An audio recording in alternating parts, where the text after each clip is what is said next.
This is Raider News Update with Madeline Dollywall and Marisol Paca with the news, Claire Cohen with arts and entertainment, and Dan Lynch with sports. And now, from Studio B at Scotch Plains Fanwood High School, Madeline Dollywall and Marisol Paca. Welcome to the period 6-7 edition of Raider News Update. I'm Maddie Dollywall. And I'm Marisol Paca. 9/11 Memorial recently opened this past Sunday in New York City. Because of the continual construction surrounding the site, a new policy has been implemented for New Yorkers and out-of-state visitors alike. The City of New York has instituted a time reservation system for those wishing to visit the memorial. There is an easy online process, although tickets are currently booked until December of 2011. You can visit www.911memorial.org/visitors passes to book your tickets. Whether you are a family member of one of the 2,983 individuals listed on the memorial or simply searching to pay respect to those who are, the online reservation system is the most efficient, expeditious way to visit the memorial site. In the most recent issue of The Bottom Line, a 10-year study revealed that talking on the phone puts cell phone users at a higher risk for brain cancer. The study found that people who use phones for at least 1,640 hours over a 10-year period, equal to around 30 minutes a day, had a 40% higher risk of developing a deadly type of brain tumor called glioma. Young people face the highest risk of exposure from decades of cell phone use. Preventative measures to be taken in order to avoid overexposure include using speakerphone when making a call, using a hollow tube headset, and texting instead of talking. It is also helpful to wait for good reception, since more radiation is emitted when a phone is searching for signals, and to avoid cell phone use in a car, train, or bus, since levels of radiation are increased inside metal vehicles. Consistent cell phone users are urged to reduce the time spent talking on the phone in order to benefit their overall health. Students and staff alike were caught off guard during the pep rally last Friday after seeing a mysterious blue figure cartwheeling around the track. This was a first for Scotch Plains Fanwood High School, hence the confused faces in the crowd. The senior class, though, knew exactly who this mystery man was. Senior Thomas Lyons. Thomas quickly became the Raider fan-proclaimed school mascot. But running around in a spandex suit is not the only reason Thomas has been crowned the title of school mascot. Let's catch up with Thomas to check out the ways he is spreading Raider pride school-wide. I am here with Senior Thomas Lyons, the school-proclaimed school mascot. So Thomas, tell us a little bit about how you feel about having that title. Well, the thing is, I never really thought of it that way. But since people start calling me and I got some recognition for it, I like the title. I like it. And what are some of the things that you've done to earn that title? Like, what is your goal as being the fan-proclaimed school mascot? Well, my goals really are is to get more involvement in all the sports and activities outside of school, and anything like that. Like just bringing unification is the word I think I'm looking for the school. And I heard that you've started a Facebook group. And I heard that there are a lot of members. So how many members are there again? I think we just hit 699 right about last night. Number 700, looking out for you. Come stop by. And what was the reasoning behind starting that Facebook group? Well, me and a few friends, the goal was, basically, like I said, to get unification, and we figured Facebook's the best way to communicate with everyone and, let everyone know what's the deal, what's going on, when the games are, stuff like that. So we said Facebook's the best idea. Okay, and also one last question. Are you planning on passing down the title of school mascot to an underclassman? Because I know you're graduating this year, class of 2012. Are you planning on passing down the torch? Passing down the torch. I haven't seen any prospects yet. I'm looking for people to come up and step up to the plate, and when they do, I'll definitely give them a little push. Okay, and do you have any last words for all those Raider fans out there listening and watching? Raider fans, the Blue Man rules, and get active, be involved. Phys ed teacher Mr. Fabiano. As an alumni of Scotch Plains Fanwood High School, Fabiano is now a member of the staff rather than one of the student body. Let's go on location to see how his school year is going so far. So, Mr. Fabiano, I know it's only been a couple weeks of school, but how have you liked teaching here so far? It's been a great experience so far. The students are great. The staff that I'm working with are outstanding. So right now, I love being at Scotch Plains. And how have you prepared for this new school year? Well, right now I'm teaching in the weight room. I'm teaching advanced weight training. So I I set up a program for this class, to try and help the students improve their strength, not just student athletes, but students in general. My goal is to help them improve their strength and improve performance both on and off the field. And you attended the high school, so how has it changed since you've last been here? It's actually very similar.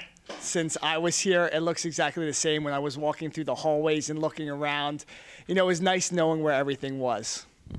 And are you coaching any sports teams? Yes, I'm actually coaching the football team, and I'm working with the offensive and defensive linemen. So how do you hope to improve the football team this year? Well, my big thing is improving strength, improving performance, reducing that risk of injury. So a lot of these student athletes on the football team, I'm working with in the weight room, designing individual programs for them, or working with them on the field to hopefully get some more victories for us. All right, thank you. Good luck with your school year and the rest of your season. Back to the studio. And now let's go to the quote of the week.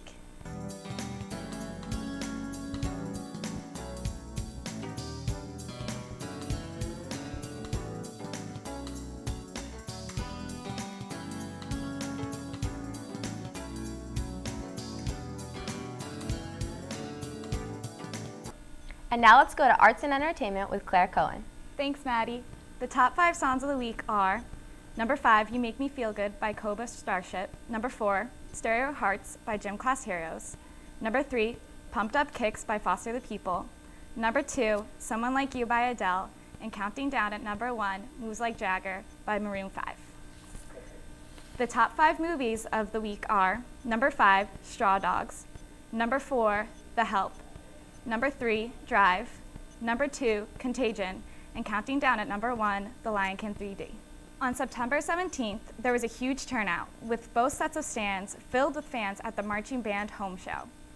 It was the biggest show SPFHS has ever hosted, with 14 bands who came to the 13th annual Marching Band Festival.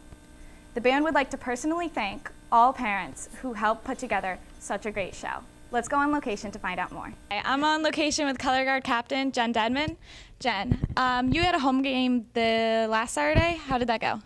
It went really well. We had a really big turnout. It's actually the biggest show that we've had in the whole 13 years that we've been doing it, and it was really fun. It was really, really good.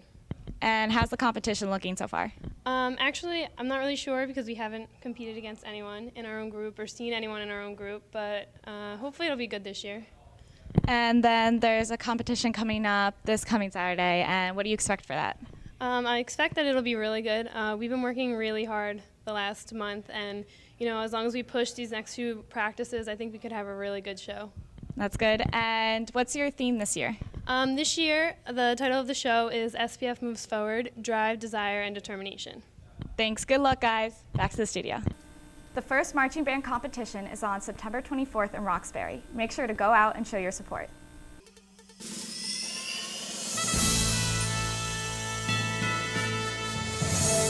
Welcome to Critics Corner. I am Matt Kempner, and I will be reviewing movies.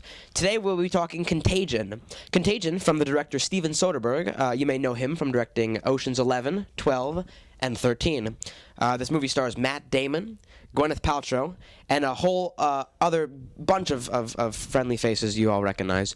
Basically, the plot of the movie is a disease is released, and it starts off with one person, and as diseases do, quickly spreads to many, and quickly thousands of people are infected.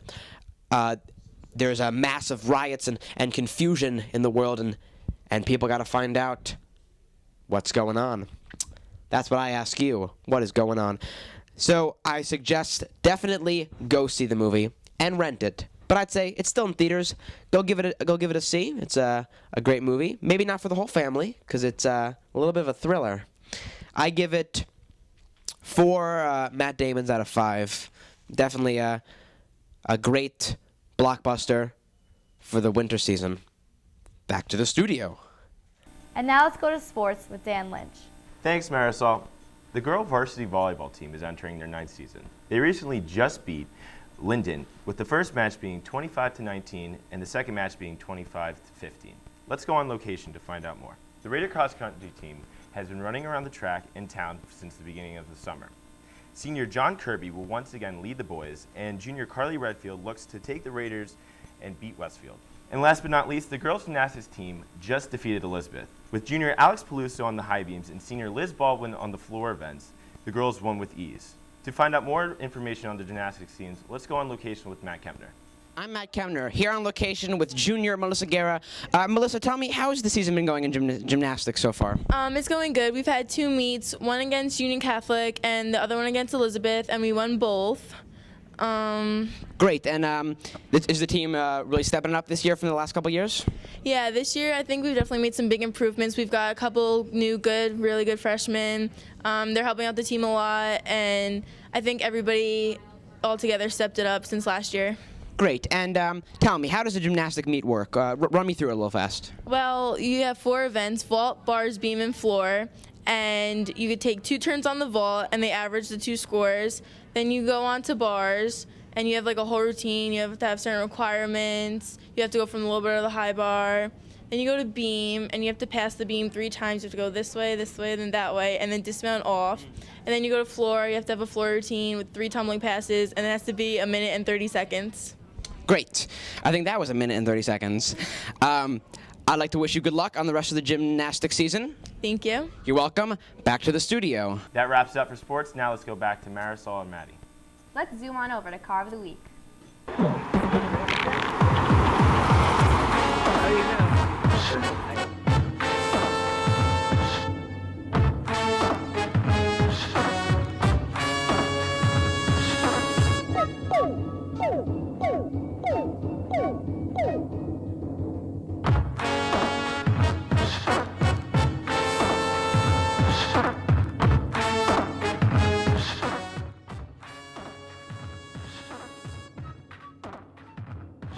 Markovitz, and I'm Cormier Philippe, and this is Car of the Week. We're here with Travis Cortez's 5 Series BMW, fresh and white. Let's see what we got under the hood. See here, he has a V6 engine, some heavy duty stuff going on, a lot of horsepower. See Travis has some pretty good pins. They're dark, but not too dark, enough for privacy. Here we got some 17-inch Monterey blacked out rims.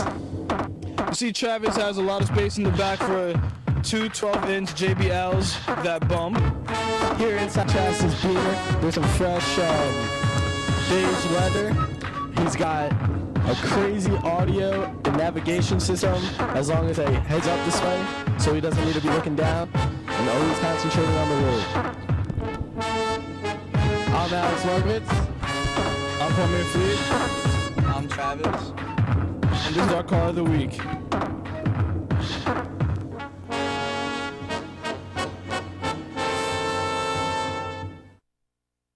That wraps it up for the period 6-7 edition of Raider News Update.